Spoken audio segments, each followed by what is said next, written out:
মামা কই তুই? এই তো মামা আমি আসতেছি। কতক্ষণ লাগবে তোর আসতে? এই তো মামা মাত্র 5 মিনিট লাগবে, তুই দাঁড়া আমি আসতেছি। তাড়াতাড়ি আয়। শালার ফসলা আসছে আধা ঘন্টা লাগবে, নাটক করে।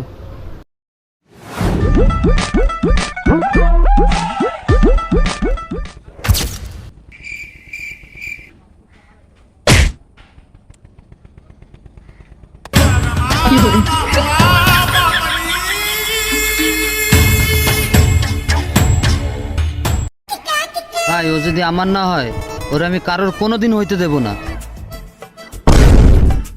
আচ্ছা ও যদি তোর হয় তাহলে তো সবার হতে দিবি। आई के चौदह मामो तेरा बहन के 14 महावीर वाला तेरा मैया के 14 वाला बहनों अगर तेरा बेटी के बुढ़ में मादा चौदह। দর্শক, আমি আছি অসময় টিভি থেকে। বাংলাদেশের বর্তমান পরিস্থিতিতে আমি মানুষদের কিছু ধরে ধরে প্রশ্ন করব। তো চলেন প্রশ্ন করা যাক। এক ভাই আছে, আমরা তার কাছ থেকে প্রশ্ন করতে পারি। হ্যালো ব্রো, এই যে ও সরি। মোতার সময় শান্তি নেই কি? আচ্ছা ভাই, কিছু প্রশ্ন করতে পারি? হ্যাঁ করেন। আপনি বলেন যে বাংলাদেশের বর্তমান পরিস্থিতিতে মানুষ কীভাবে সচেতন হইতে পারে, সেই সম্পর্কে আপনার ধারণা কি? আরে ভাই, যারা সচেতন হয় না তাদেরকে দেও সচেতন করা যায় না।